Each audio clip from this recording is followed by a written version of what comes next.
to the Secretary of Commerce, Howard Lutnick.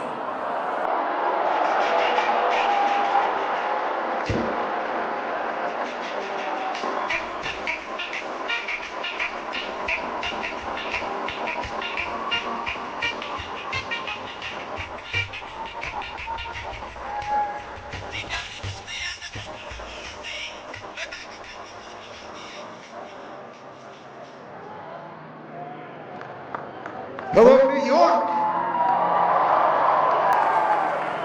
I gotta start with go New York, go New York, go. It's really wonderful to be back in the great state of New York, to be right here in Rockland County. As many, oh, I hear them coming.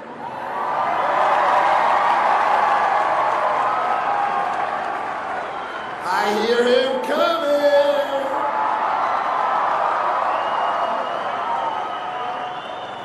So as many of you know, New York is my home, and it's a great honor to be here today with the great and extraordinary President of the United States, Donald J. Trump.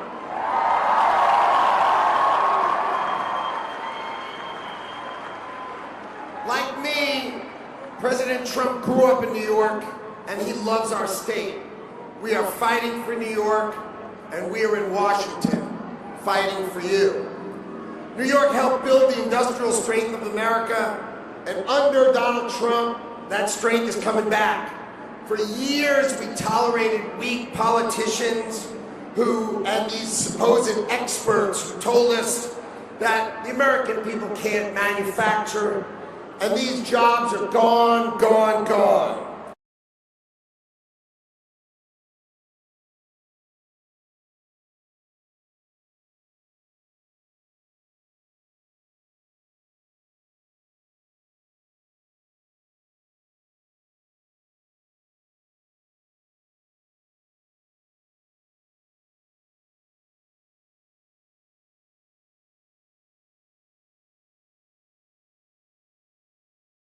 They're going to hire here, they're going to invest here, and they're going to build here in the United States, and of course, right here in New York. And that's exactly what's happening. Businesses are investing in America again, and they're investing in New York. A couple of months ago, I went upstate to where Micron announced a $100 billion memory factory in New York.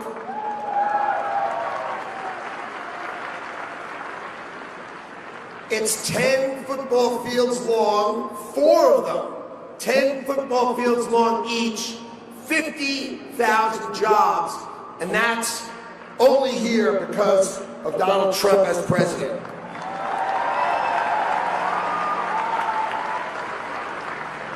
Global Foundries, another company, $16 billion in New York. That's manufacturing here. How about this one?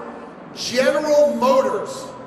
General Motors is going to build an engine factory in the great state of New York. Imagine that, General Motors building in New York. So I'm proud to say these are all deals that I led, that the Commerce Department led.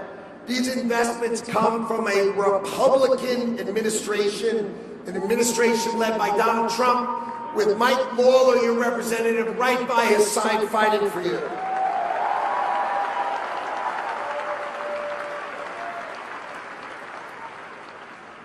So companies now ask, where is the client? Where are the customers? And they are here in America. Our economy is the greatest economy in the world. It is $30 trillion economy. That's us spending money, that's us building, that's us growing. That's why the world wants to be here. And so that's why the world is building here. So when the president says this is the hottest country in the world, he's darn right.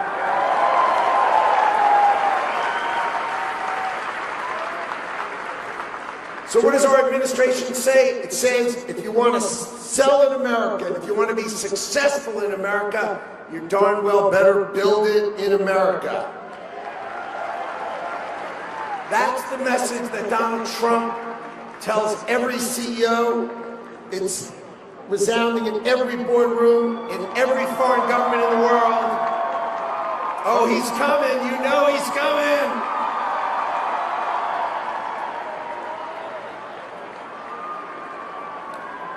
So when President Trump says America first,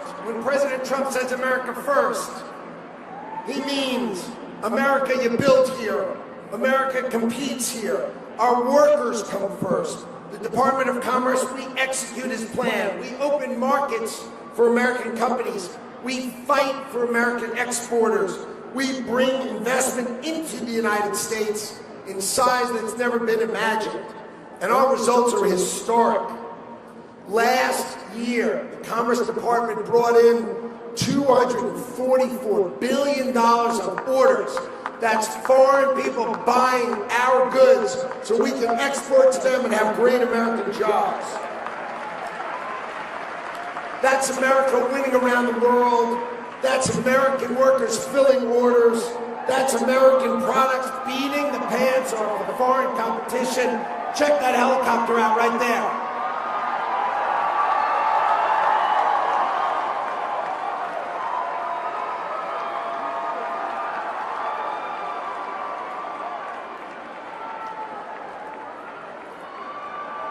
I've been on Marine One, and it's cool, okay? There's no other way to say it. It's just cool. And all this is happening because Donald Trump has shown the world that the United States is a manufacturing powerhouse again. But you don't have to take my word for it. We have record after record of exports, and our economy is growing and growing and growing. So, what happens when we fight for you every day? You have patriots like Congressman Mike Lawler fighting for you in Washington. Working together, President Trump and Congressman Mike Lawler brought you the largest tax cut in American history. Mike Lawler fought for New York, and he delivered. He made sure your state and local taxes, what we call SALT, were deductible against your federal taxes. That cut your taxes between 25 and 40%. And that's Mike Lawler fighting for you, because you got to remember, these were all Republicans. No Democrats voted for your tax cuts. Zero.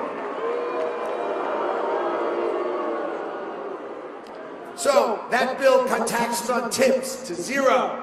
No more tax on tips. That bill cut taxes on overtime. Zero. No tax on overtime. And they cut your Social Security taxes for our great American seniors. That one big beautiful bill, and it's shocking for people, that is all Republicans. A-L-L. Not one single Democrat voted for those tax cuts. Zero. You can't have them without leadership like Mike Lawler. You can't have deductibility for your state and local taxes without leadership like Mike Lawler.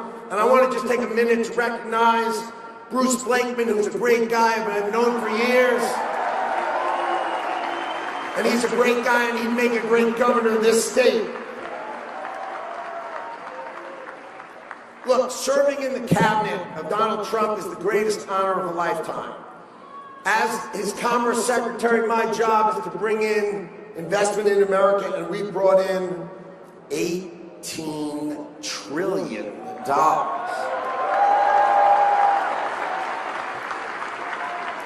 We're bringing confidence back to America. We're proving to the world that America is the best place to build, to hire, to innovate, and to grow. So you got to thank President Trump for fighting for America and for fighting for New York. He fights for American industry. We fight using the power of the greatest economy the world has ever seen. We're going to thank President Trump for reversing decades of dumb politicians doing terrible things to our country. He's bringing back strength, he's bringing back leadership, and he's bringing back prosperity. So thank you, New York. Let's go Knicks! Let's go Knicks! Let's go Knicks! Let's go Knicks! Let's go Knicks! Let's go Knicks!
to dream the impossible dream, to fight the unbeatable foe, to bear with unbearable sorrow, to run where the brave dare not go, to right the unrightable wrong, to be better for anyone. To try when your arms are too weary to reach the unreachable star. Oh, live in my quest through all the stars, no matter how hopeless, no matter how far, to fight for the right without question or pause, to be willing to march into hell, whatever it costs. And I know if I'll only be true to this glorious quest, that my heart will lie peaceful and calm when I'm laid to my rest.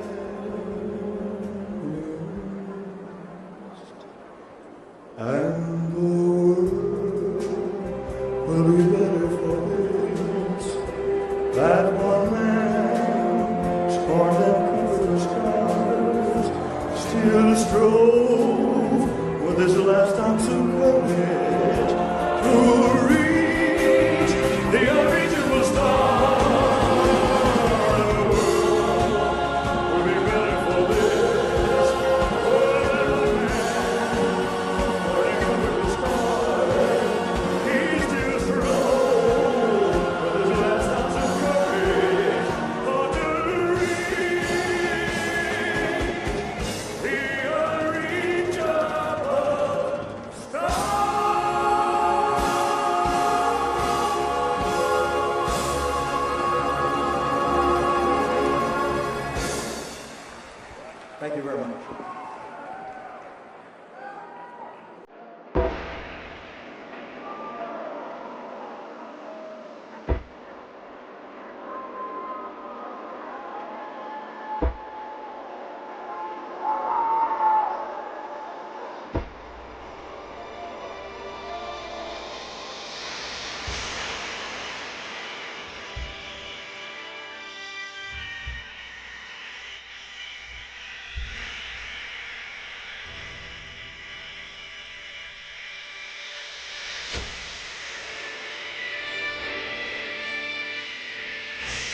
waste my life away, drag back home and drown my troubles away. It's a damn shame what the world's gotten to for people like me, people like you. Wish I could just wake up and it not be true, but it is. All it is, living in the new world with an whole soul. The rich men know, the rich men, Lord knows they all just wanna have total control. Wanna know what you think, wanna know what you do, and they don't think you know, but I know that you do. Your dollar ain't shit, and it's taxed to no end, 'cause the rich men know the rich men.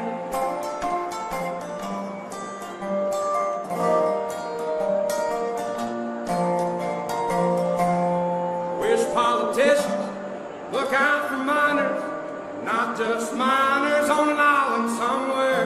Lord, we got folks in the street, ain't got nothing to eat, and the obese milking welfare. God, if you're 5'3" and you're 300 pounds, taxes ought not to pay for your banks to fudge round. Young men are putting themselves 6 feet in the ground, 'cause all this damn country does is keep on kicking them down. Lord, it's a damn shame what the world's gotten to for people like me, for people like you. Wish I could just wake up and it not be true, but it is. All it is, living in the new world with an whole soul. These rich men know, the rich men, Lord knows they all just wanna have total control.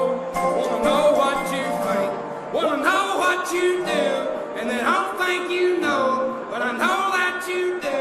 'Cause your dollar ain't shit, and it's taxed to no end, 'cause the rich men know the rich men.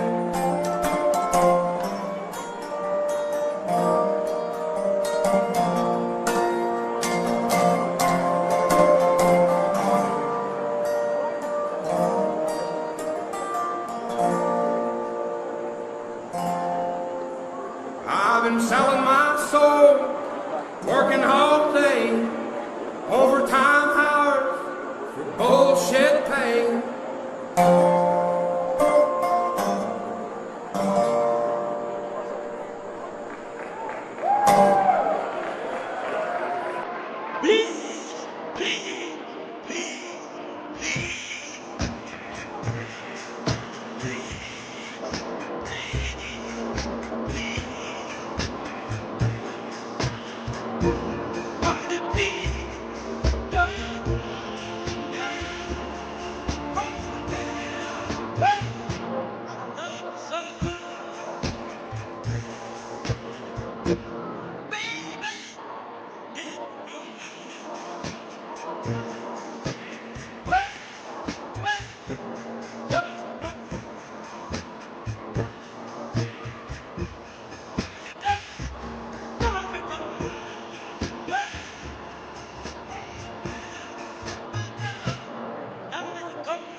Please welcome starting quarterback of the New York Giants, Jackson Dart.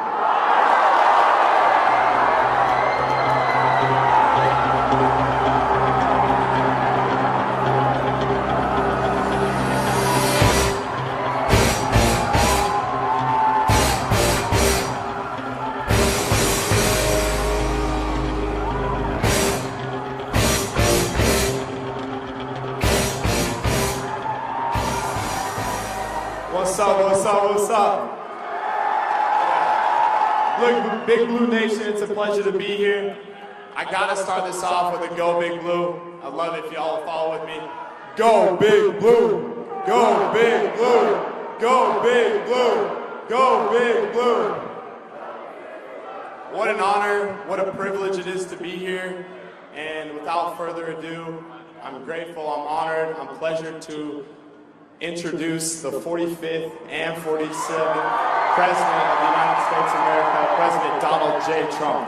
And I'm proud to be an American, where at least I know I'm free. And I won't forget the men who died, who gave that right to me. And I gladly stand up next to you and defend her still today. 'Cause there ain't no doubt.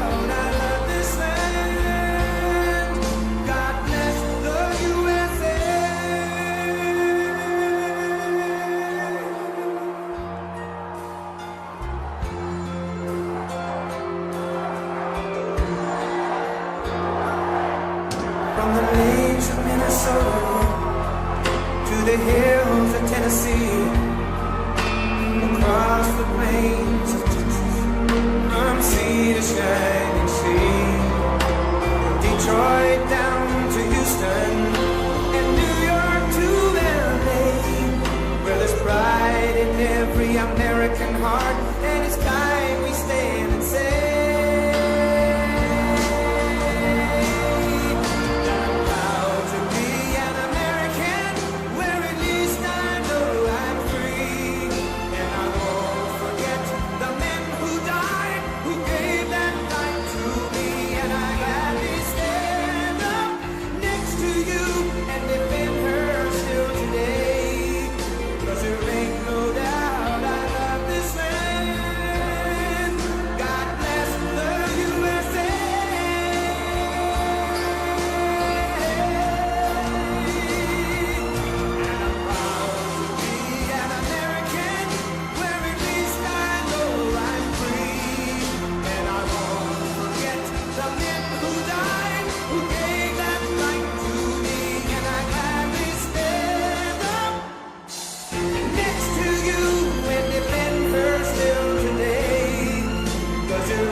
Jackson Dart, this is going to be a future Hall of Famer in my book.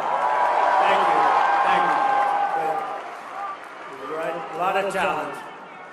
And a very special hello to a place that I really do love. It's called New York. We got to straighten this place out. But I'm thrilled to be back in this incredible state with the proud, hardworking patriots of, did you ever hear of Rockland County? So I was born and raised in New York State, and my heart has always been here. I love this place, and we got to straighten it out. We got to get it back. We got to get it back. We're not going to let this happen. And we're sending a lot of money your way. We're going to get it back, but we need talent. That's why we have some of the people that you see right here. We have a lot of talent, a lot of political talent. From the beginning, this was a symbol of American excellence and American grit, and really the American dream. And New Yorkers are people who built Wall Street into the world's financial capital, who turned Broadway into the heart of American culture. and entertainment who dug the Erie Canal. You know what the Erie Canal is, big stuff. And launched 1,000 innovations that built really the middle class of our country. You really built the country. Unfortunately, in recent years, this state's been held back by bad policies, bad politicians, and foolish radical left idiocy. It's crazy what's going on. But under the Trump administration, we're doing everything we can to bring New York back in bigger, better, stronger than ever before. And I'll introduce him in a second, but you have a guy named Bruce Blakeman. Let me just say, he's a friend of mine for a long time. He won in landslides in Nassau County. You know Nassau County, it's all Democrat. He's a Republican, and he won in landslides. And he just had the biggest election in the history of Nassau County as a Republican. And he's very conservative, by the way. I don't want to scare you. He's right here, Bruce. I'm going to introduce you in a second. You better get ready, Bruce. He's going to win. He's going to win. You know, when he ran years ago, he ran in Nassau. They said, you got to be kidding. It doesn't happen. No Republican wins in Nassau. And he ran and he won. And you better watch yourself. You better watch yourself, Kathy. You got a race. Got a big race. So we're going to start turning New York around. I'm going to work with Bruce. I'm going to work with the whole group in New York. We're going to work with Mike. Mike Lawler's fantastic. He's fantastic. He is a fantastic. I call him Mr. Salt. He didn't stop. He wouldn't stop. He was driving us crazy. We have to get salt. We have to get salt back. And he got it back. And he's a terrific guy. And you're lucky to have him. I'll tell you. He loves you. He loves this place. Mike. Great, Mike. It's terrible things are happening. However, we have to take the good with the bad. Companies are leaving. Rich people are leaving. People that pay a lot of money. All these rich companies, big, fat, beautiful companies, they have jobs and they have money and they're leaving, and nobody's stopping them from leaving. New York can never, if we don't stop this, and I'm for you, and I'm helping you in Washington much more than I'm supposed to be helping you, believe me. New York can never be the same if it's losing its tax base, and the people that pay 85% of the taxes are leaving. And we're taking in illegal immigrants. Oh, they're wonderful people, but they're not paying any tax. They're taking your money. They're taking your money. The people that pay 85 to 90% of your taxes are leaving. And you know, when they go, they never come back. They never come back. Nobody calls them. Nobody does anything. Nobody talks to them. Nobody says, please don't leave. We'll give you a tax rebate. We'll do anything. Don't leave. But they're leaving. They're going to Florida. They're going to Tennessee. They're going to Texas. They're going to South Carolina, North Carolina. They're going all over the place, but they're leaving, and we can't let it happen. It's a great place. We can't. Bruce will stop it. Mike will stop it. They're all going to stop it. They'll bring them back. On top of that, the streets are dirty. The crime is out of control. We have a family here that's so incredible. Really, two families. We have somebody else. We're giving them the Presidential Medal of Freedom, something we've never done for this reason, but the mother is here of a great young man, and we're going to give him a very special honor. The illegal aliens are all over the place. The people are getting shot left and right. The elections are rigged. They don't have voter ID. They don't have proof of citizenship. Think of it. We want to get the Save America Act passed now.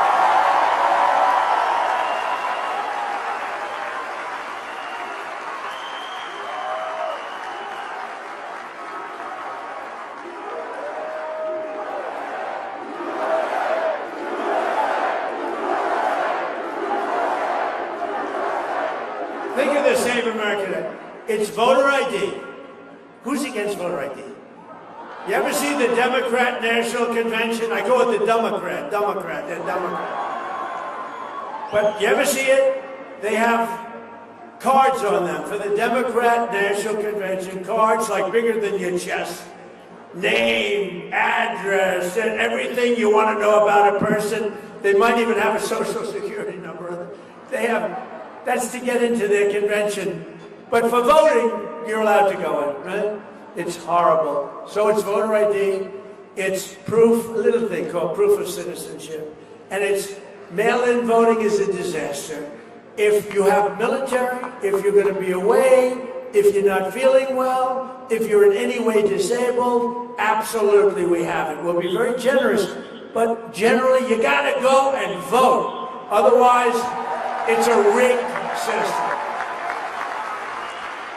And that, in a nutshell, is the Save America Act. Not very complicated. Think of it, voter ID. Think of it, voter ID, proof of citizenship, and mail-in ballots are gone except if you need it. Now I added 2 best ofs. No men playing in women's sports. That's nothing to do with it. No men. Like, I'm looking at Jackson. I'd like to know, is there any woman in the audience that thinks they can tackle that guy? Because I'd like to meet you. I'd like to shake your hand. I don't know. Jackson, you think you could play against women okay? Do you think you'd have any problem? I don't think so. But don't get involved, Jackson. Don't get involved, Jackson. Don't answer that question. No, I'm looking at the legs. He's this beautiful guy. He's got legs like tree trunks. This is not a good thing for women. This would not be good. No, it's no good. And we don't want open borders where prisoners pour in from other countries all over the world. They pour in. We don't want open borders. We don't want sanctuary cities where you have sanctuary for criminals. We don't want it. We don't want transgender mutilization of your children, if that's okay. We don't want it. But you know, I looked at a story, I read a story yesterday where the pharmacies, they're going out of business. They have glass all over the place. You want toothpaste. You have to open up, you have to get a clerk to open up the thing, and they open, and they end up in toothpaste, and in the meantime, other people are waiting to steal it. They got the guy, they were saying a guy right here, Mr. Lutnick said, Mr. Lutnick, he's a rich guy, but he was in a store, and he noticed when he was in a drugstore, the people were with duffel bags. They're putting crap in a duffel bag and walking. And the clerk says, you're not supposed to be doing that. And the kid said, the hell with you, walks out. And if the clerk does anything at all, they arrest the clerk. How screwed up is our country? How the hell do you make your money if you got to open up glass, expensive glass, to give somebody a toothbrush? Or to give somebody some toothpaste? That does not sound like a good business model. So you have empty stores. The whole thing, we got to change it. Now, the way you stop that, you know how you stop that? You come down hard on those people. Hard. In one day, you'd solve that problem all over the country. You just come down so hard that they never forget it, and they'll never do it again. They'll never do it again. It's horrible. What's happening is horrible. And it's all in the blue cities, you know, it's all blue. The 25 worst cities are blue. Blue means Democrat. That's a new name I came up with. You've never heard. I was thinking about this character we have in the House. His name is Hakeem Jeffries. And he's a low IQ person, very low IQ. And I watched what he was saying and what the horrible things he was saying, and I said, he's a dumb guy. I said, wait a minute, he's a Democrat. That's how I got the name. You take the E out, you don't use the B. A lot of people don't know dumb has a B in it, actually. You don't need it. You discard the B. But you take the E out, and you replace it with a U. They're dumb. They are Democrats. You know why? Because their policies are dumb. Their policies are very dumb. All of their policies. Did you see they did an autopsy on why they lost the election. And they said, you lost the election because of Trump, primarily. But other than Trump, you lost the election because you had crappy candidates and you had bad policy, and they didn't know how to speak properly, and they weren't smart people, and various other reasons. They spent $10 million for the autopsy. It was called an autopsy. And they had typos, Jackson, they had typos in every other sentence.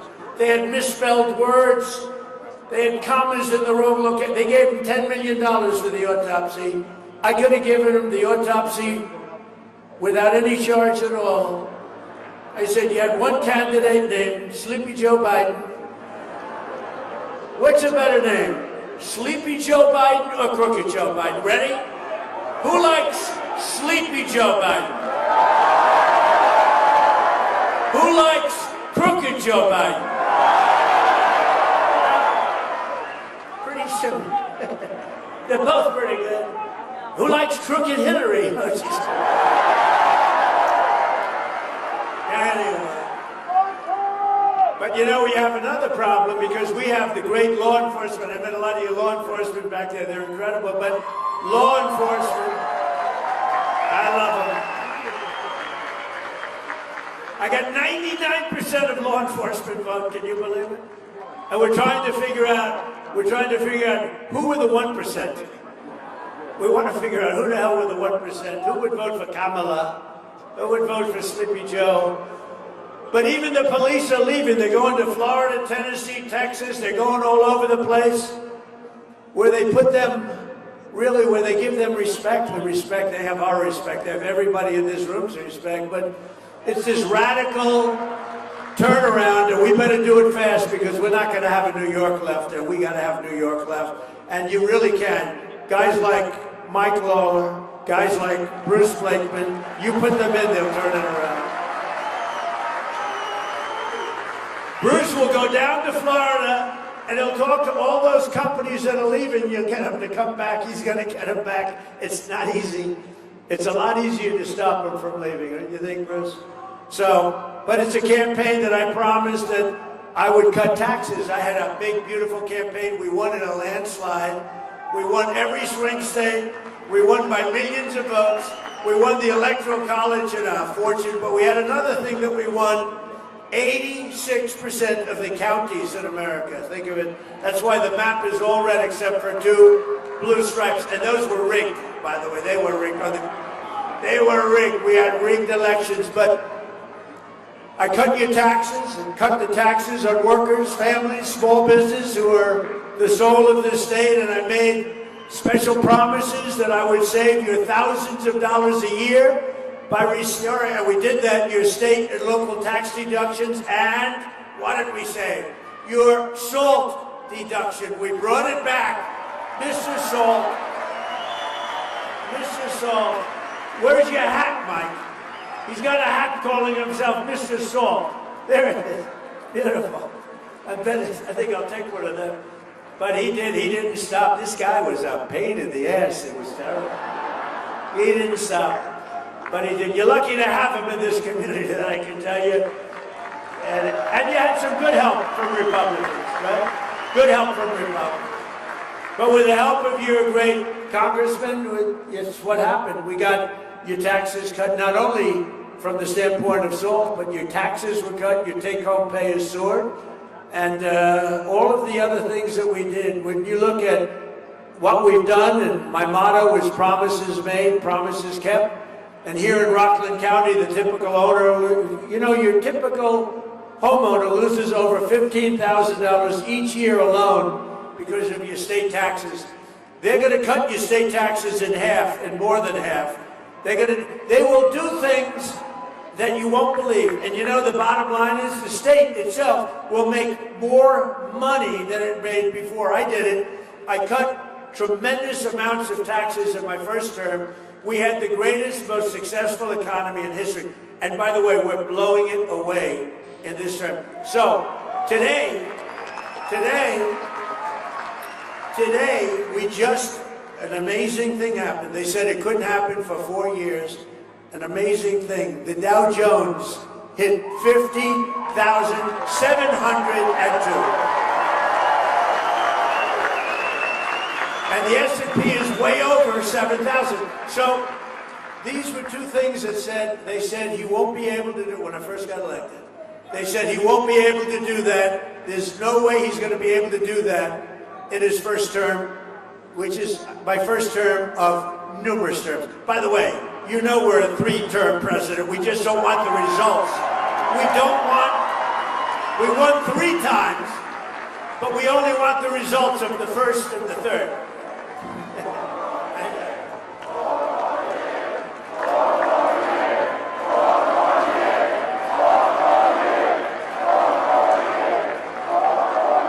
We have a hat. The hat says 4 more years. It drives the radical left lunatics crazy. But we did all of the different things, and we've saved you from $10,000 to $40,000 a year, the people in Rockland. On average, over 1 million New Yorkers claim the deduction this year. You're able to write off nearly $22,000 on average, putting thousands of dollars back in your pockets. And these are all Republican tax cuts. The Democrats voted against every one of these tax cuts, every one. They voted, as an example, in favor of open borders. They voted against the border. They voted against the wall. They voted against the sanity of when we talk about men playing in women's sports. I tell you how ridiculous it is. That's why I love having Jackson, because it's so easy. I just say, how would you like to play against them? But we have even better, Jackson. We have a weightlifter. He was a failed male weightlifter, and then he decided to transition to the other side. And they had a major contest, an Olympic tryout, and they had a young woman who was really good. She was one of the greatest ever. And she could lift 204 pounds over her head. And the record stood for 17 years, Jackson, 17 years. And she was going to break the record. It was a big record, but she was going to break it. And they took 1/8 of an ounce, and they put it on one side. And they took 1/8 of an ounce, and they put it on the other side. And her parents were right where you are, you beautiful parents, right? Are you parents? Yes. Even if you weren't, I'll say you are. Good job you did. Good job, Mom. And they had this beautiful young weightlifter, female, real female. This was a real female. So she had 1/8 of an ounce, 1/8 of an ounce. She had like 208 pounds, and she was going to do it, and her parents were so proud. Her father knew she couldn't do it, but the mother thought she would. That's typical mother. The father was sort of not so sure. He loved his daughter, but he wasn't sure. And she bent over, and she lifted that sucker, and she pulled it up, and she was getting close.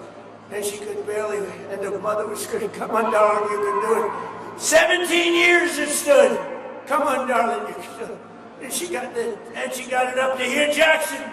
She said, she was almost, come on, darling. The mother and the father was almost bored because he knows she's not going to do it. And the mother's screaming, come on, darling, I love you so much. Mom, I love you. I love you.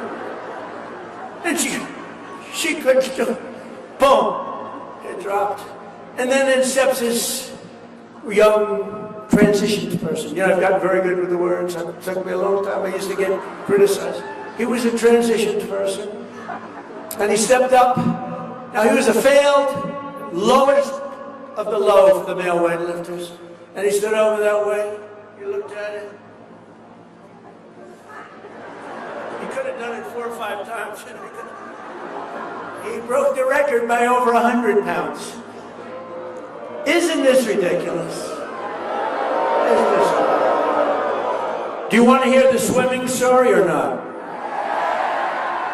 You know, my wife, the great First Lady, number one movie. You believe it? I don't like success for people in the family. No, you can only have, remember, there's one star in a family. It doesn't work with them. No, she did a movie, number 1 movie. You saw that? Then it went streaming, the new thing streaming, with number 1 streaming. But she says, darling, please, you speak so beautifully. Would you do me a favor? Don't do the swimming story. Don't do the weightlifting story. It's so damn unprecedented. And also, darling, when you're leaving and they have that song, the gay national anthem, if you remember. That's why I did so well with the gay vote, I think, because of that song. I did great with the gay vote, better than any Republican's ever done by far. But my wife, the First Lady, very elegant woman. That's why people love the women went to see that movie 15 times. Okay, ready? She said, darling, don't dance, okay? It's not presidential. Don't do the weightlifting thing, it doesn't look good. Don't do the swimming thing. So I'll do the swimming thing, Joe. All right, I'll do this. Now, a young Olympian, very beautiful Olympian swimmer. And, you know, it's sort of like the pyramid. All the great people, they swim against each other from the time they're 5 years old. You know, it just works that way. They're better, whether it's golfers or players, baseball, football players. You were great when you were 4 years old. You could throw a ball better than anybody else. But the truth is, it always works that way. This young woman looking for the Olympics, and she knows all the girls on the right and all the girls on the left, and she stands and she's so proud. She wants to qualify, and she's really a champion swimmer, and she looks to the left. You've heard the story, and she sees 6 girls, and she knows every one of them. She looks over there, you know, it's good. Hi, how you doing? She hates them because, you know, they're competitors, but she says. Then she looks to the right, she sees 6 people, and she knows 5 of them, but there's a person just on her right who's gigantic. It's a gigantic person. And she's looking up at her, excuse me. That could be the end of my political career. That could be, you cannot do that. You cannot say, looking up at him, because, so she's looking up at her. Oh my, she's so big. I've never seen anybody. And he has a wingspan, sort of the size of Shaquille O'Neal. Go home to mom. Go home. Go home to mom.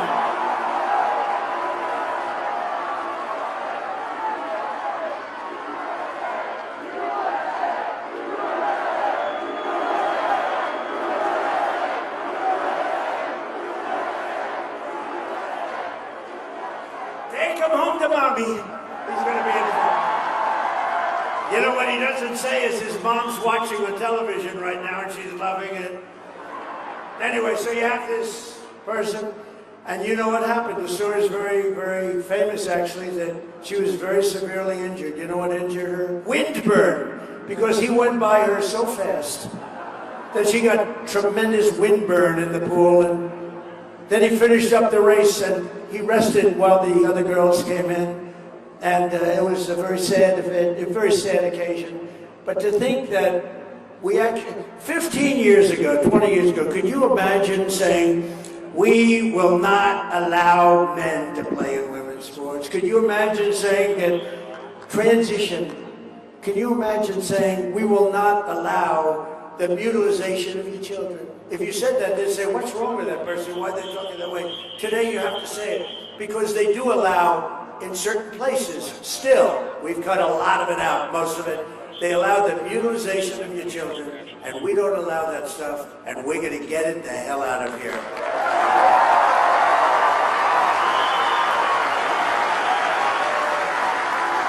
Whatever happened to that guy? It's so quick. I tell people, please don't do it, it's dangerous. To do it in this crowd is not a good thing.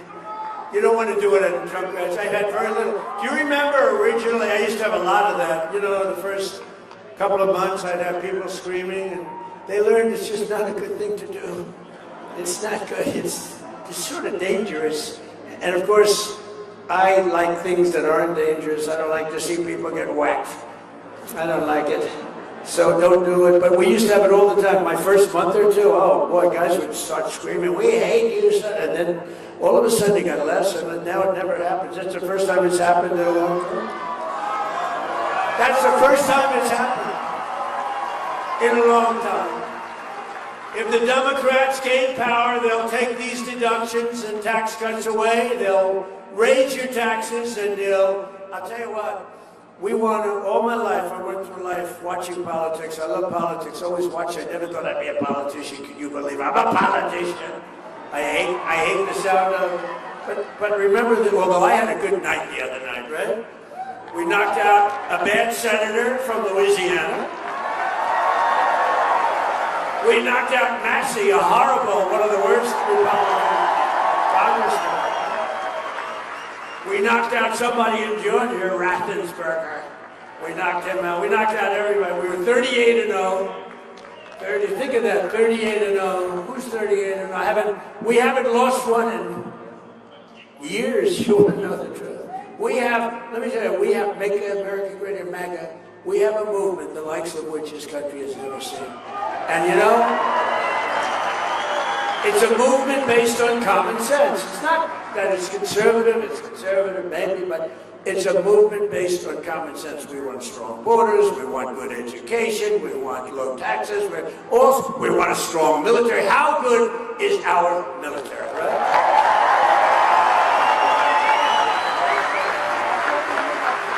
Now we're doing very well, by the way. Well, first of all, Venezuela was up, right? Now Iran, their Navy's gone, their Air Force is gone, everything's gone, their leaders are gone.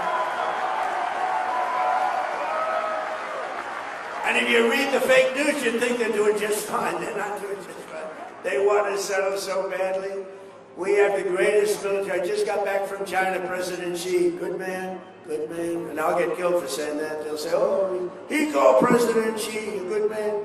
Well, we had an amazing time, but even he had to say, your military is unbelievable. This is the head of China. I built the greatest military in my first 4 years, and I didn't know I was going to be using it this much, but we're using it. And when there's nobody like our equipment, there's nobody like the stuff we produce, but most importantly, there's nobody like our military men and women. There's no. But all my life I've watched politicians, and until this last 8 or 9 years, they have Trump derangement syndrome. They're all screwed up. Their wires are all mixed up, the Democrats. And they always used to say that we will lower your everybody, Republican, Democrat, we will lower your taxes. We're going to lower your taxes. Now they don't do that. They say we will raise your taxes. The Democrats, they want to raise your taxes. Never forget, not a single Democrat in Congress voted to raise the SALT deduction. Mike Lawler and all of his friends sitting up here fought them, and they voted against it. And by voting against the great, big, beautiful bill, one of the greatest pieces of legislation, probably the biggest ever passed, because we put everything in 4 years. That was my idea. I said, let's add everything, because these people are crazy. We might not get another chance at it. We added everything into that. That's 4 years worth of legislation. That's why we call it the great, big, beautiful bill. No tax on tips. No tax on overtime. No tax on Social Security for the seniors. The Democrats voted for open borders. They voted for open borders. And if they get in, you're going to have open borders again. You're going to have millions of people coming in. They voted for men in women's sports. They voted against the largest ever investment in school choice. Everybody wants school choice. And they voted against making interest payments on your auto loans tax deductible. That's what you have if it's paid in America. So, we have another little disturbance back there. Hello. Hello, everybody. That's okay. It's already cleared up. What are you doing back there to these people? Boy, does that get cleared up fast. The guy raises his hand, starts screaming something, and within about 2 seconds, it's over. What happened to him? Don't hurt him. Don't hurt him. Don't hurt him. I do that for legal reasons. This way I can say. That's a great thing to say. Do not hurt him under any circumstances. And now I can say I'm innocent. They voted against the Trump accounts, which provide automatic contributions of $1,000 for every newborn child. So they end up being quite wealthy. And our record tax cuts are projected to raise incomes for New Yorkers by over $8,000, Mike, on average. We're going to boost household take-home pay for you, the people in the room, over $12,000 and protect more than 405,000 New York jobs. And we got to protect the jobs. We can't let that happen. I just say it again and again and again. You can't let these companies go. It's easy to say, oh, we don't like the companies. They're the ones that supply you with the money and the jobs and everything else. You got to cherish those companies. Whether you like them or not, you got to. Last month, the IRS issued the largest average tax refunds to New Yorkers in New York history. Think of it. You got back the biggest refund that you've ever had. And that's all over the country, by the way. But I was with the King of Saudi Arabia 2 years ago, and he's investing over $2 trillion here. We have $18 trillion coming in. But he said, and you might have heard it just a short time ago, he said, Mr. President, it's amazing. 2 years ago, you were a dead country, dead. We never thought anything was going to happen that could be good for your country. You were a dead country with a leader that was a not a smart person. You were a dead country, and today you're the hottest country anywhere in the world. It's true, we're the hottest. Respected by everybody. We're respected by everybody. The stock market has just said 68 times during my short, little bit more than a year, 68 days we hit all-time record highs. And since the election, adding $9 trillion in value to your savings and retirement accounts, 401ks. Your 401ks, does anybody have a 401k? Well, your people are going to vote for me then. There's no way. Will anybody with a 401k vote against Trump? Thank you. It's always risky to ask that question sometimes. It's yes, right. It can be a very dangerous way. But since I took office, the typical 401k is up more than $30,000. And I've created 300,000 jobs in the last 2 months, passing all expectation. Remember this. Right now, more people are working in the United States than at any time ever before, by far, by a big number. And in 16 months, we've lifted nearly 5 million Americans off of food stamps. And thanks to my strong tariff policy, now I get into a lot of trouble with tariffs because you remember when I first came out? I love tariffs. And I said, I love tariffs. It's my favorite word in the whole dictionary. I love the word tariff. And the fake news, look at all of them back there. That's a lot of fake news. That's a lot of fake news. They're all over the place. They're all over the place. I got more fake news. You know, they hate me, but boy, do they cover me. But I said, my favorite word in the dictionary is tariff. And they got after me. They said, he's a horrible human being. What about family? What about God? What about religion? What about love? So now I can say it's my 5th favorite word that I get. And I'm okay. But because of tariffs, we brought numbers into this country that now, in other words, if you make your product outside of the United States, to get it in here, you have to pay a big tariff. So what do? They build their factory in the United States. And that's what they do. That's what they do. And even New York, with your bad policies, we have people coming here. I'm trying to get them to come to New York. We've also cut our gaping trade deficit by, okay, if you cut a trade deficit by 1%, a 0.5%, you're a genius. I've cut it by 59%.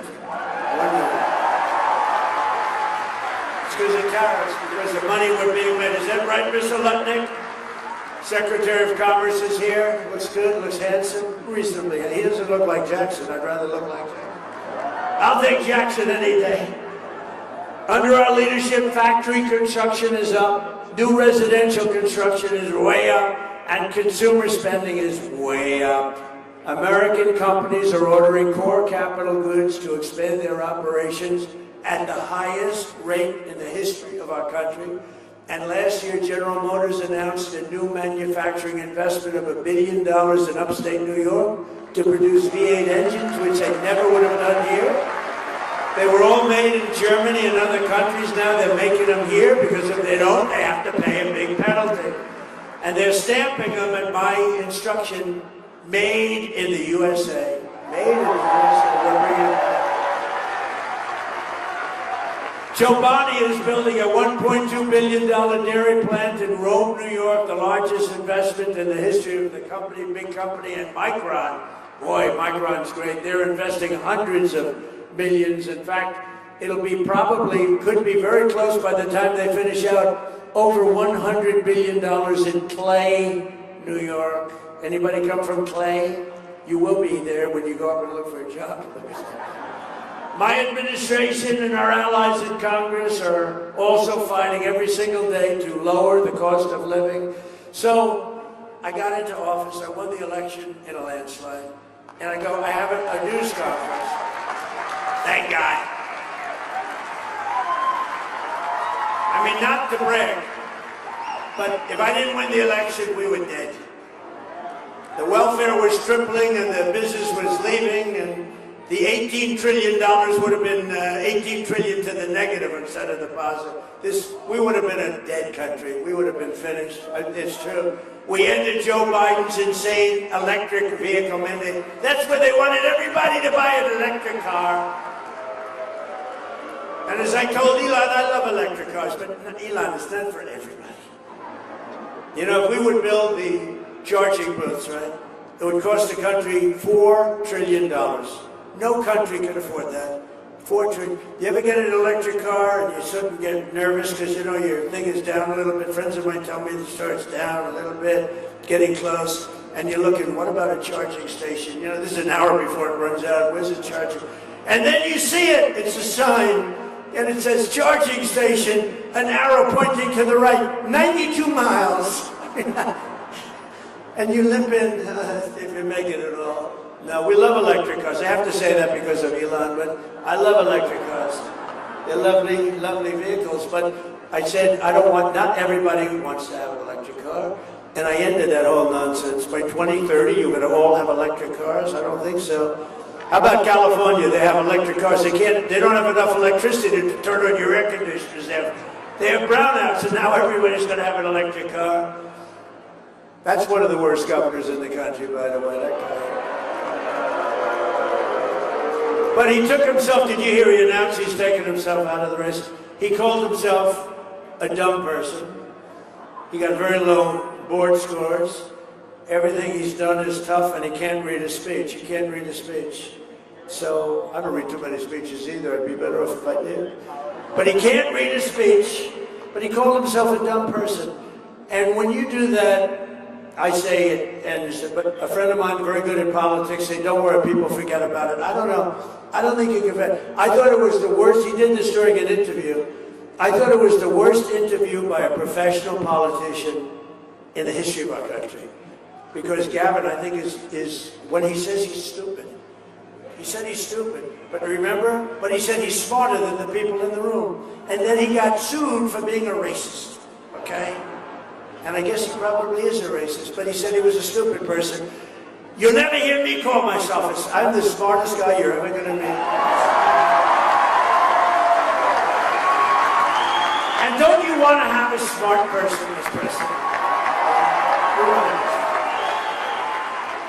In fact, I took the cognitive test. I'm the only one.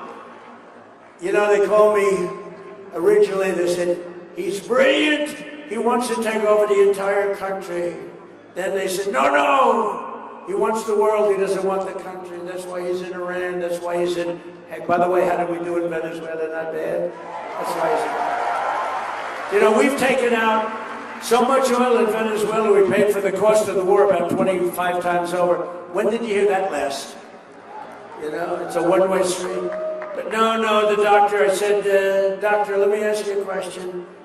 They called me genius, and that didn't work. Then they said he's totally brilliant, he's a vicious dictator, wants to take over, that didn't work.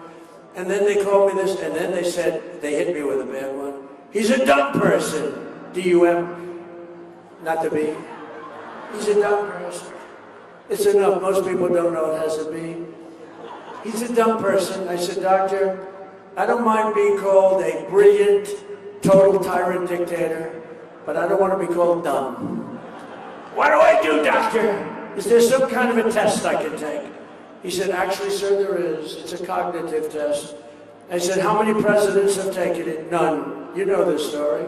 No people have taken it. I said, well, is it good or bad? Is it tough? It's a tough test. It starts off easy, it gets very, very tough. I said, well, you know what I'm going to do? I'm going to take that test, I think, doctor, because I do good on tests. I'm going to take that test, and let's see how we do. He said, here's the problem, sir.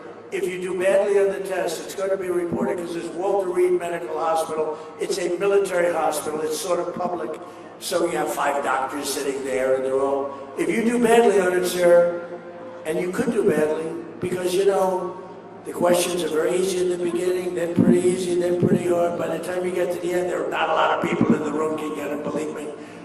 I said, well, it will be public, won't it? It'll be embarrassment, but let's do it. This was in my first term. I took it, and I aced it. And they had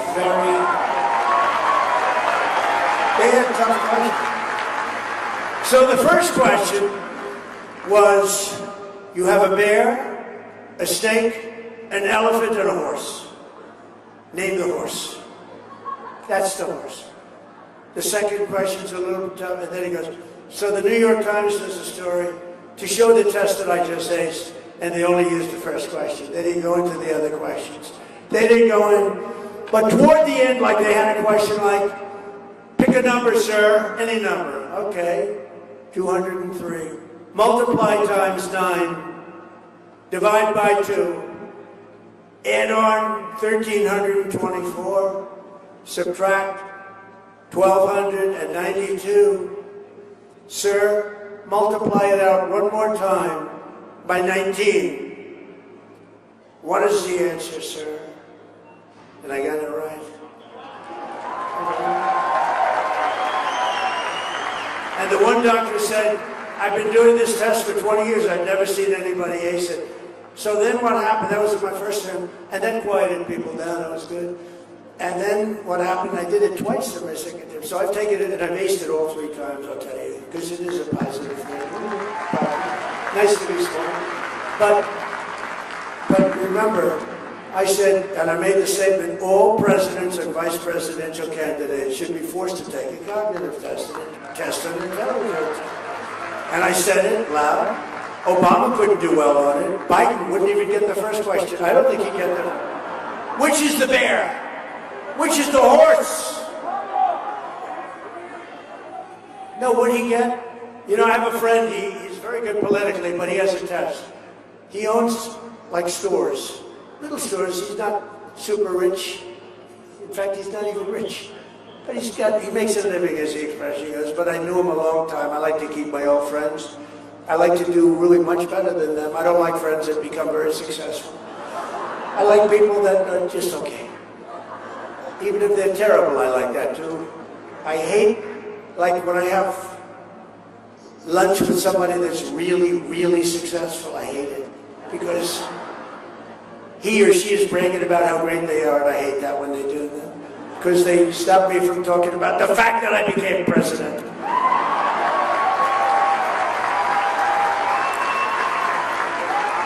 But I have a friend, and he said, you know, I have a simple test for a politician. I own stores. I'm really good at it. It's not a complex business. And I say, how would a president do running my store while I'm away on vacation? He said, I take one store, not 3 or 4. And I say, my busiest one Queens Boulevard, Queens. He said, I take a store, and I say, how would he be? And I said, so what's the answer? He said, you would drive it into one of the largest retail empires in the world. Biden wouldn't be able to run the store for one evening. One evening would be deserted. He said, I give people tests. I put people in my store. I say, how do you think they do? And he said, Biden wouldn't be able to run a store. We can never let that happen again to our country. We can never let it happen again. What he's done to our country is unacceptable. And a lot of bad things. We had inflation, but we've got that down. By the way, the oil prices are going to tumble as soon as I finish up with Iran. I was in Iowa I was in Iowa, we had it down to $1.85 a gallon in Iowa, but we had it down around the $2 point. And then I said, well, Lutnick, we're going to have to take a trip to, we got Scott Bessent, we got all of them. I said, we just hit 50,000 on the Dow, and I said, that's a record, highest ever. I said, sorry to do this to you, but we're going to have to journey down to the Middle East. They said, why? I said, because Iran is going to have a nuclear weapon if we don't stop them. And I said, we're going to have to do it, and we have stopped them. They're not going to ever have a nuclear weapon. They're never going to have a nuclear weapon. And we'll have that over with soon. It'll be over with soon, and you're going to see numbers like you've never seen, both on the upside and also in terms of costs. You're going to see costs go down. But, you know, the Democrats are the ones that caused all the costs. And they were the ones that caused, when I took over, they caused, the prices were through the roof. I told you before, the inflation was the highest ever. The costs were high. And think of it, they'd constantly come out, the cost. They would constantly come out with the word affordability. I said, then what's the problem? I'm in the office 2 days. They are the greatest bullshit artists, really. I'm in the office 2 days. And the costs have gone through the roof. Under 4 years of Sleepy Joe or Crooked Joe or both. And I hear these Democrats from all over the place going, affordability. They're the ones that cost it. I didn't cost it. Remember the eggs? My first news conference, 2 or 3 days in, they said, what are you going to do? These people, these corrupt press, they're corrupt. They're corrupt. They know it. They're corrupt. They're totally corrupt. They were saying, what are you going to do about the cost of eggs? I said, what's the problem with eggs? They said they've gone up 4 times. I said, I just got here. I just got here. They're the greatest bullshit artists, I'm telling you. They said, Trump has driven up the cost of eggs. I just got here, I'm sorry. And within 3 months, our great Secretary of Agriculture has driven them down to the lowest point they've been in a long time. We've got them all down. Now we'll get our energy down. The only thing that has your prices, look, energy is a big ballgame. That's the big one. And we're going to get that down. It'll get down to where it was, maybe even get down lower. But we had it down to a number that was so good they hadn't seen it since my first term.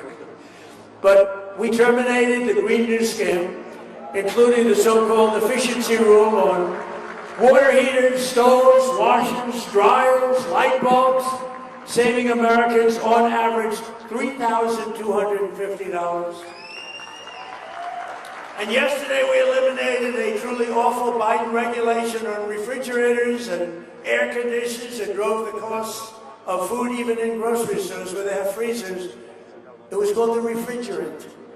And according to these lunatics, the refrigerant, which we've had for 40 years, is going to drive people into a state of frenzy. There's nothing wrong with the refrigerant other than sometimes it makes your food too cold. Its alternative costs about twice as much, and it doesn't cool your food at all. Everyone that has it practically has gone bankrupt because their food is rotted.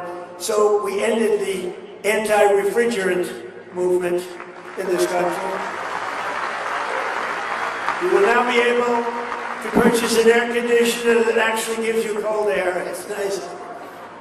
And as you may know, here in New York, I'm fighting relentlessly to end the scourge of congestion pricing, where Kathy Hope, I have to tell you this. She calls me up a lot, and she can check my phone records. It says Buffalo, New York. She calls me up a lot. I immediately know it's her, because I do have friends in Buffalo, but they haven't called me too much lately. It says Buffalo, and said, hi, Mr. President, it's Kathy, hi, could you help me here? Could you help me there? And we're having a little problem getting this, and we're trying to get that. Could you give me a little hand? I say, Kathy, you're always killing me. Why the hell would I give you a, well, I just thought I'd try. Okay, thank you very much. And the next day she goes out, we must stop Donald Trump. It's crazy. Trump derangement syndrome.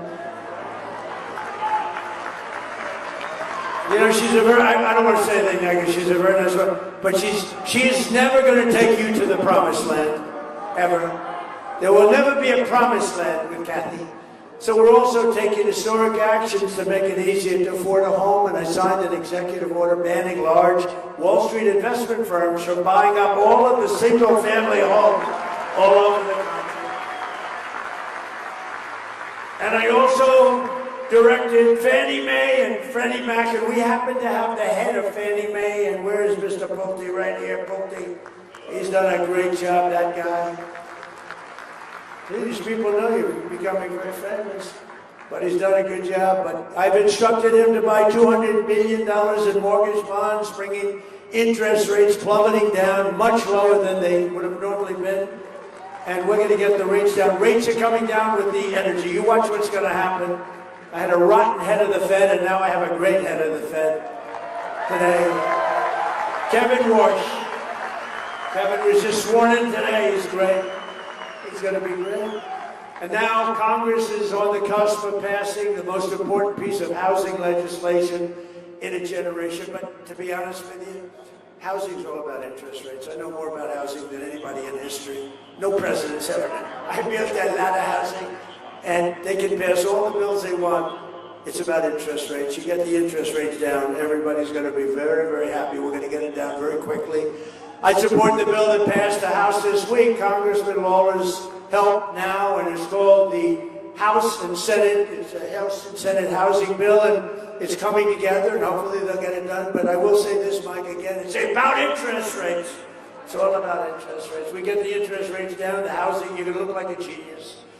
Perhaps most importantly, we've made tremendous strides to bring down the crushing cost of health care. Under my most favored nation agreement that nobody wants to write about, and it's a big because we went from the highest price in the entire world to the lowest price in the entire world. And I can't get the fake news to write about it. I think that alone should win the midterms. That alone should win them. It's called most favored nations. In other words, we pay the lowest price of any nation in the world. So we're right now paying many times higher. We're paying sometimes 10, 12 times higher than other nations, like the fat drug. $87 in London, $1,300 in New York City. And a friend of mine who's very fat called me. He said, President, he's crude as hell. He's crude and very smart, highly neurotic. We all know people like that, very smart, but highly neurotic. And he was in London, and he's a rich guy, made a lot of money, but he knows the cost of medicine that he takes, probably more than that he takes, this guy. He's begging me not to tell his name because he's actually become quite famous. I tell the story often. So he called me up, he goes, President, he used to call me Donnie. Donnie! Now he calls me, Mr. President. He said, President, I'm in London, I just paid $87 for the fat drug. He said, it's a fat shot. I said, what is it, Ozempic? He said, I don't know what the hell it is. It's supposed to. I said, it's not working on you, Charles. Not working at all. It hasn't worked, but he knows the price. He goes, I paid $87, and in New York, for 2 weeks ago, I bought the same damn thing for $1,300. And it really made an impression. I mean, look, I've been watching this for a long time. I was very proud to have reduced, in my first term, third year, drugs have always gone up for 28 years, and I got it to a point where it went down 1/8 of a point, and I was so proud of myself. I called a news conference. I said, ladies and gentlemen, I'd like to let you know that drugs have gone down in our country for the first time in 28 years. They've gone down by 1/8 of a point. I was so proud. Now they're down by 80%, 90%.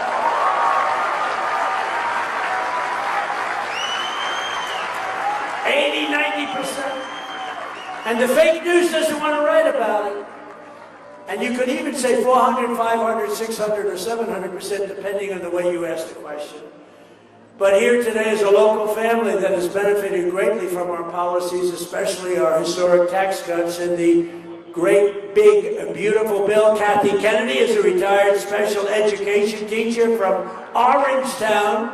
And this year she saved more than almost $3,000 on her taxes thanks to the SALT deduction. And Congratulations to Kathy. Kathy, you want to come up here? Come on up here, Kathy.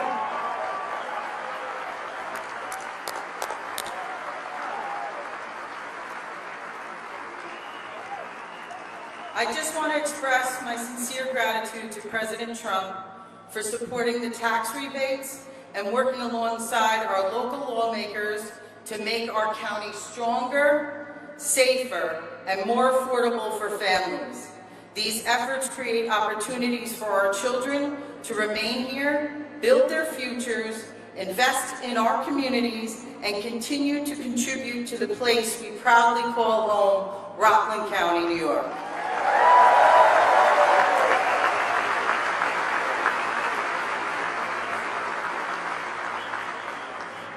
Good afternoon, everybody. I love seeing all the beautiful patriotism out there today. But, Mr. President, we wanted to take a moment to sincerely thank you for the policies that you've put in place, and they're making a major difference for families like mine.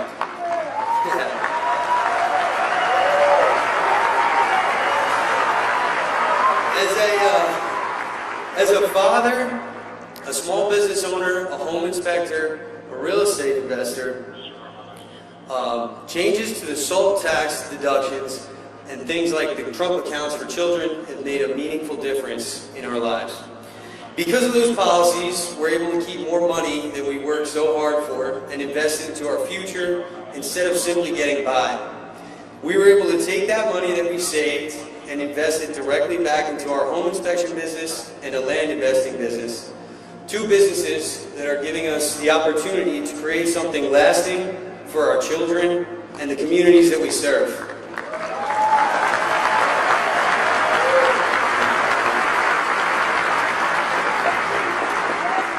And more important than the financial side, entrepreneurship is giving us more freedom. Freedom to spend more time together as a family, freedom to build a future on our own terms, and freedom to be there for the moments that are most important with our children.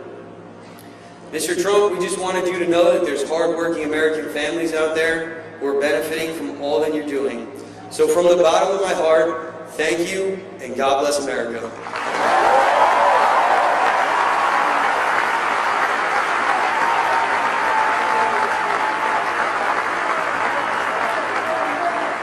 Great job. Thank you.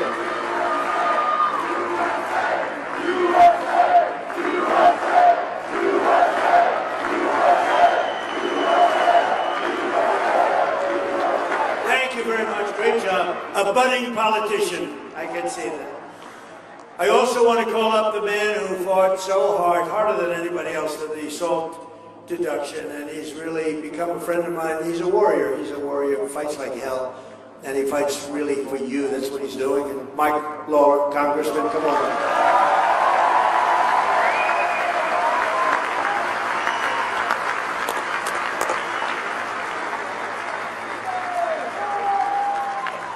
Thank you, Mr. President. It is great to have you here in Rockland County, New York.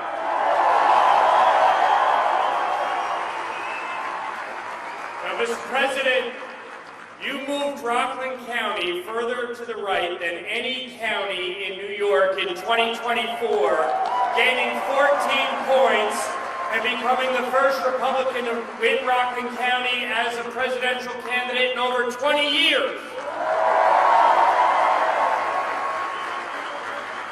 And on behalf of the people of the 17th Congressional District, I want to thank you for working with me to deliver a big win by lifting the cap on SALT. Over 90% of my constituents were able to fully deduct their state and local taxes, and I thank you for fulfilling that commitment.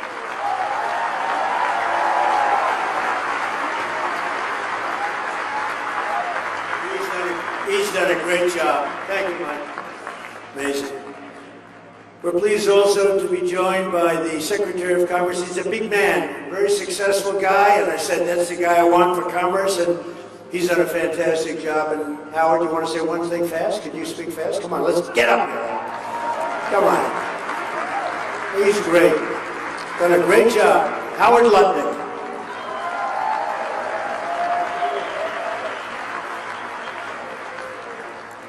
My favorite number $18 trillion. President Trump is bringing in more jobs, more investment, and more factories and more production than anybody ever dreamed, and it is an honor to run the Secretary, be the Secretary of Commerce for the greatest president of all of our lifetimes, Donald Trump.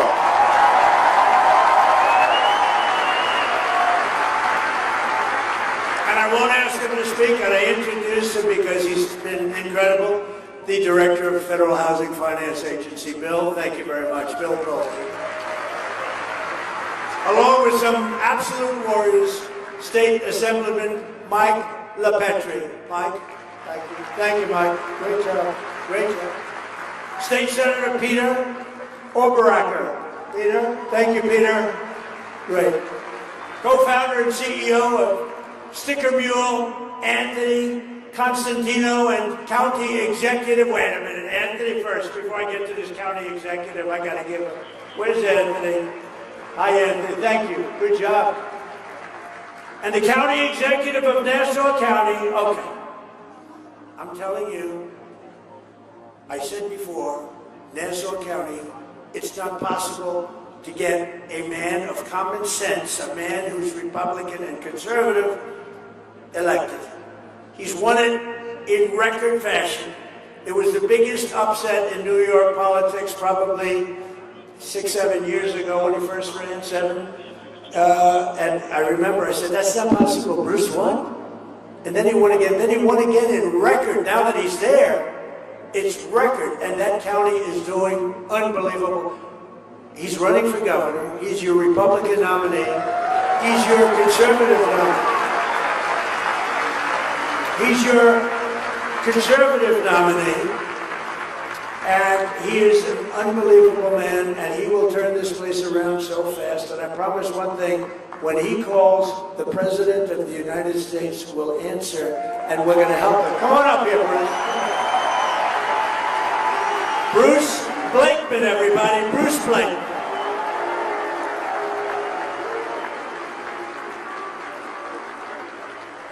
Come on, Hudson Valley, let's hear it for President Donald J. Trump. Come on, the greatest president in my lifetime. We will save New York as President Trump has saved America, because we will fight, fight, fight.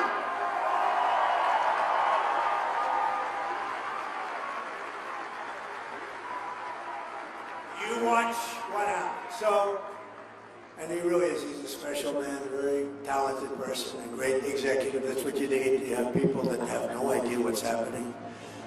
We're also joined by Allison Crowther, the mother of Wells Crowther, who you know about, the man in the red bandana, a 24-year-old volunteer firefighter, equities trader, a wonderful guy, had a perfect life. Right here in Rockland County, you all know who he is. He's a legend, and he's become a legend, who heroically gave his life on 9/11 to save 18 people from the World Trade Center.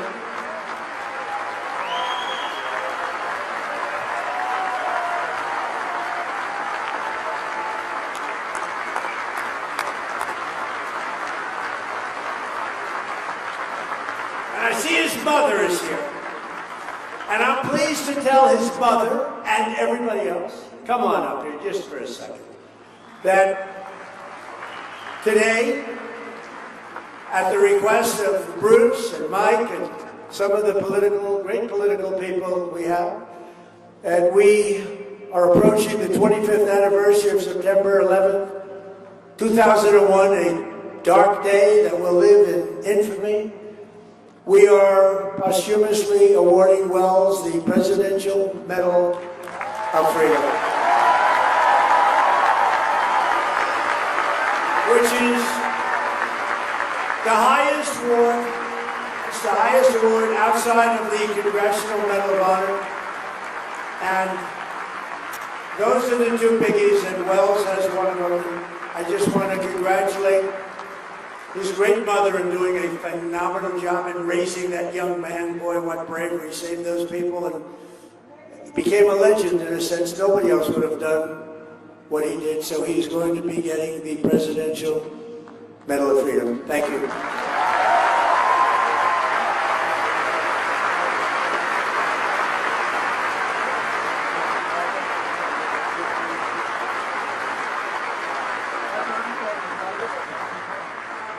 Thank you all. Thank you, Mr. President, for this huge honor. I want to thank Rachel Ducci, who's in the audience here, who started this whole process, and of course Mike Mahler, who has been a huge support in moving it forward.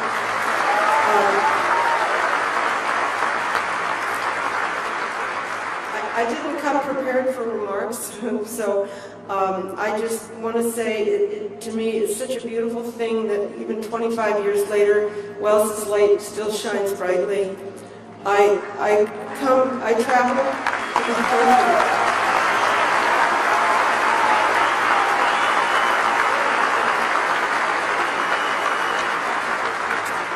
I traveled around the country, and I've even been to Amman, Jordan, talking about Wells's story and his legacy and his example of courage, fearlessness. He was even from a little boy, and his pure humanity that day, saving so many lives. And it's just an example that as I travel and speak to children, they're tremendously moved and inspired by this to be better people.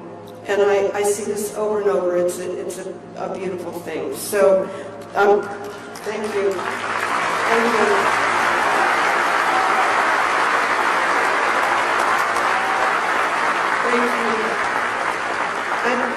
I'm also very blessed with my 2 daughters, their wonderful husbands, and 6 grandchildren who are my family now. We can stand up. So I guess I just realized early on that I couldn't pick up a weapon and go fight the bad guys myself, but the weapon I had was to work to bring good into the world.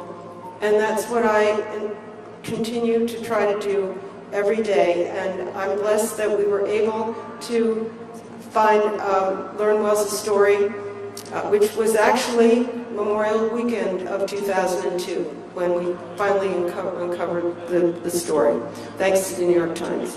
So thank you, Mr. President. We are truly blessed and so honored to remember Wells this way.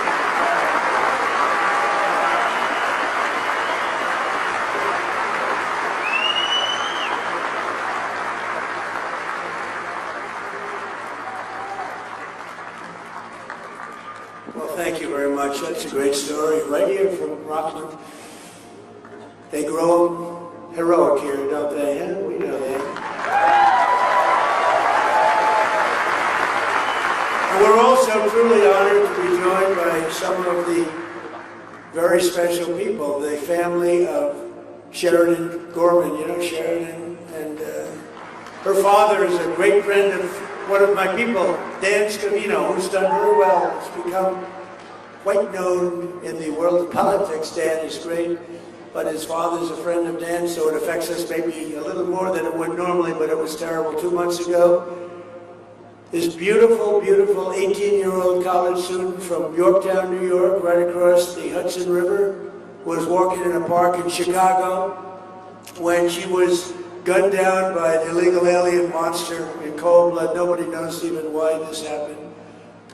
This savage animal who stole Sheridan's life entered illegally from Venezuela and was released into our country by crooked Joe Biden and that whole Biden administration of thieves and criminals.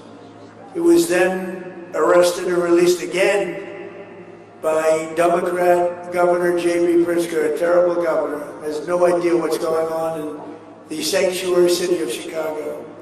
Sanctuary cities protect criminals. They're a sanctuary for criminals, not for people like you, like us. To Sheridan's mother, Jessica, her father, Thomas, and her sister, Madeline, her cousin, Lila, we grieve this terrible loss, and our prayers are with you, and I'd like you to meet this family. This family is amazing, and And the reason I do that, it just hit the strings. It was this incredible, beautiful girl to be so savagely hurt, ultimately killed. And so could I ask your parents and sister, cousin to come up, please?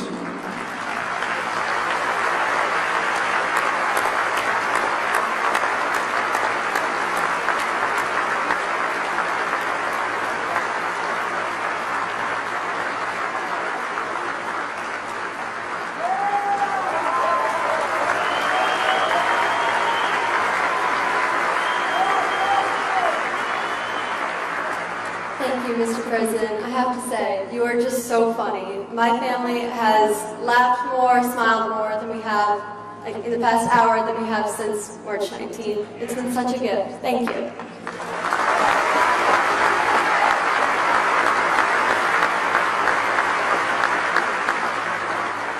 I'm sorry, we prepared some words. But first, I just want to thank President Trump and Michael Lawler and all of the legislators that believe and protect and are champions for our American children.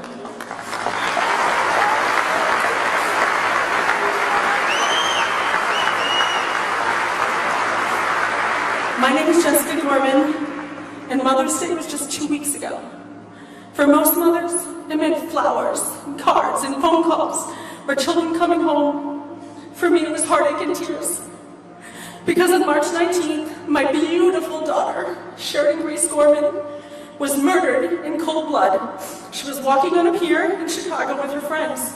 Just a few blocks from her campus, they were hoping to see the northern lights over the Chicago City nightline. Sharon never got to see those lights. Instead, her life was stolen by a man who should have never been in this country, a man who should have never been set free in that community. At every step, the system had a chance to stop him. And at every step, it failed. And my daughter paid for those failures with her life. No mother should ever have to wonder if her child called out for her in her final moments. No mother should ever have to imagine her baby lying alone and bleeding on the cold pavement. And no family should ever have to bury a child because public officials failed to put innocent American lives first.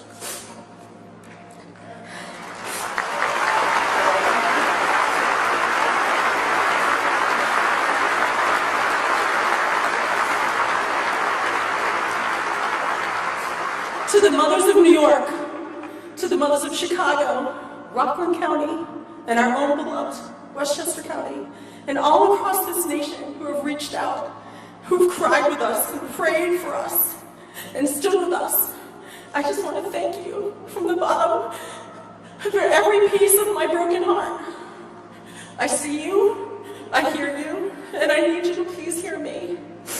Remember Sharon's face, remember her life, remember the life she should have lived, and then stand with us, not only in grief, but in action. Forget political party. Vote with your heart. Support leaders like President Trump, like Michael Lawler.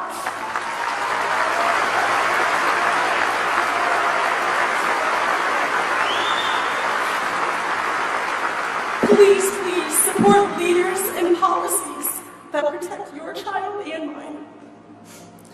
Because a city and a state or a country that does not protect its children has lost its way. And together, we must be brave enough to demand that it find its way back. Thank you.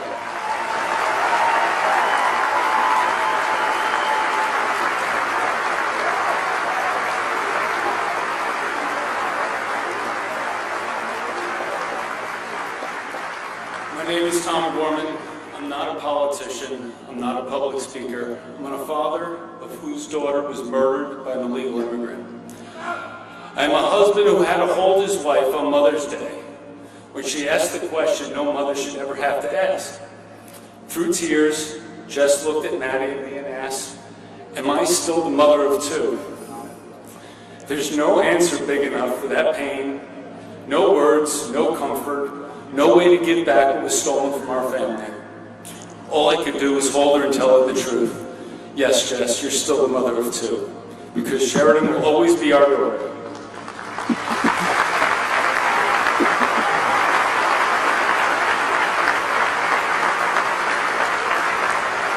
No mother should ever have to ask that question, and no father should ever have to answer it. This is what failed policies have done to our family. We did not just lose Sheridan, we lost our peace, we lost our future, we lost the life that we knew. And no family should have to become experts in immigration failures, release policies, warrants, sanctuary laws, enforcement breakdowns, because their daughter was killed by someone who should not have been here and should not be free. Let me be clear about one thing. We support legal immigration. Legal immigration has made America stronger. We all know families, neighbors, coworkers, and friends who have come and done it the right way. Followed the law, they worked hard, built businesses, raised families, and made this country better. That is America at its best. But illegal immigration is different. Criminal illegal immigration is different. Borders matter, laws matter, enforcement matters, and above all, American families matter. We are deeply grateful to President Trump and to Congressman Mike Lawler for comforting our family, saying Sheridan's name, and fighting for policies that put safety of American children and the citizens first. But I do not understand why this is a fight that belongs to only one party. Protecting our people is not politics. It is the first responsibility of government.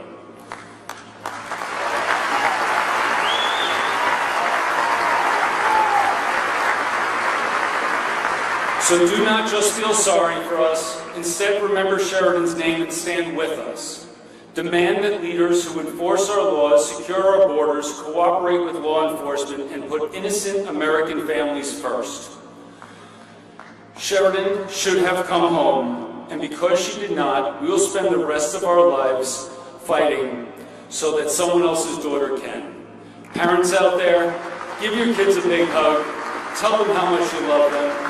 Thank you very much.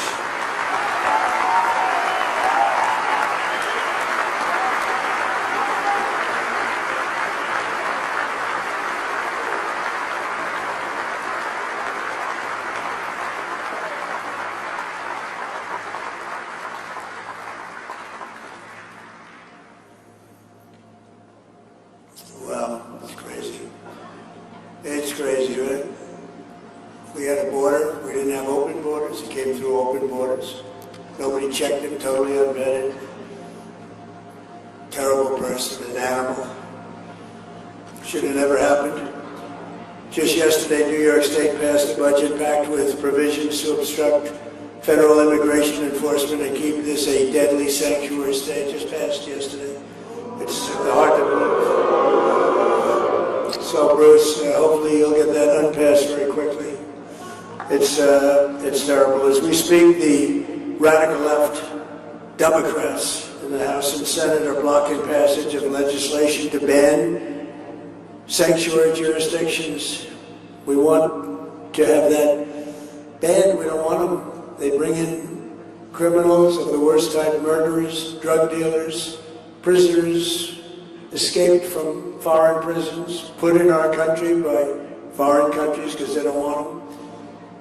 But with your support and Congressman Lawler and Bruce, you're going to do fantastic. You're going to be the next governor, I'm telling you. No, who's going to do this?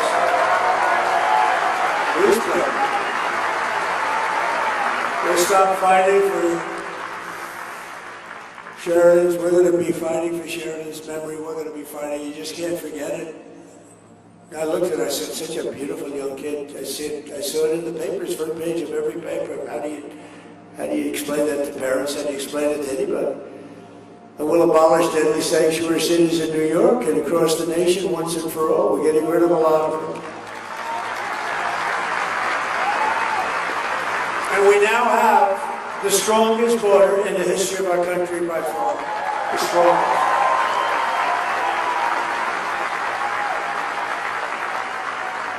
Starting on day one of my administration, we took the most dangerous, unsafe, violent, and open border in the world. Anywhere in the world, I don't think there's any place in the world where 25 million people cross. You could go to a third world country, they don't have borders like that, and created something that was incredible because we did it without Congress, without the help of Congress. You remember Joe Biden, I couldn't get legislation passed. I didn't have legislation. I came in and I told Border Patrol and ICE, I said, close the border. And within 30 days, we had 0 illegal aliens admitted into the United States in the last 12 months. 0. 0.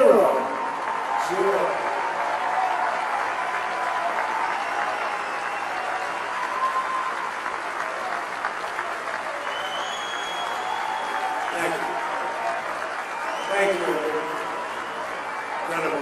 You people built this country. Remember that. You built it, nobody else. We also passed the largest ever investment in ICE and Border Patrol because they're really heroes. You know, they get mangled up and spit on by politicians that don't have the guts to get up in the morning. Democrats all, really Democrats all. You look at the stats, it's all, everything's blue. The blue states, with their help, in 2025 we achieved the largest drop in the murder rate ever recorded from 1900, 125 years to year 9. And that's with a lot of people. We got a lot out. We have a lot to take out. That's with a lot of people that aren't supposed to be here. We cut the flow of fentanyl across our border by 59%, which is unheard of. And we cut the flow of fentanyl and drugs into our country by the ocean and the sea. In other words, coming in by water, by ocean and sea, by 97%.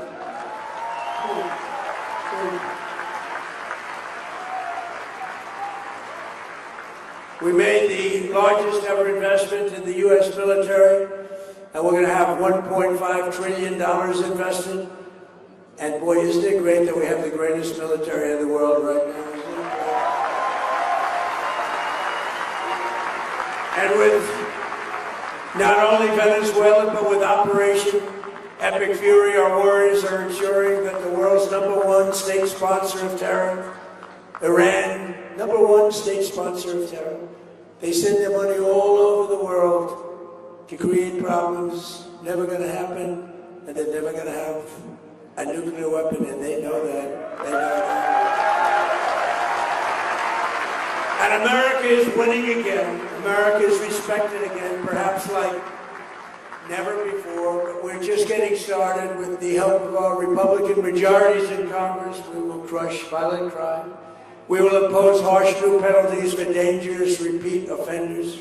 We will crack down on Marxist prosecutors and rogue judges that are no good for our country. They're disgraceful. And we will end no cash bail. This is where it began.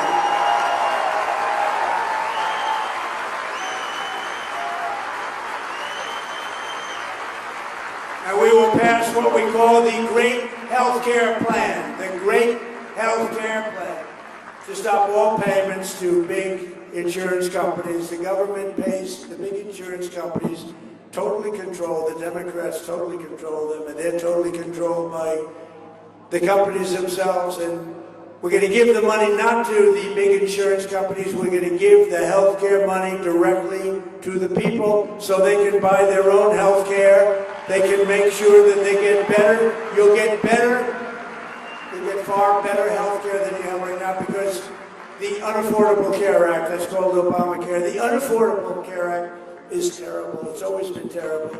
You buy your own health care, the money will go directly to you, and you have a lot of money left over, and you have much better health care. And we'll stop the radical left's rampant looting of your taxpayers' dollars, and we'll win the war on fraud. And you see that? It's led by our great Vice President, J.D. Vance. You see what's going on? It's looking good. You see what's going on out there? All those good-looking guys up there, they're out there, and they're out there. What they're doing is fantastic. They've caught so much fraud. They're in Minnesota, they're in California, they're going to be everywhere. And JD and the group are doing a fantastic job. We're finding billions and billions of dollars of fraud, medical fraud. Dr. Oz is doing phenomenally well. Dr. Oz. Bobby. We love Bobby.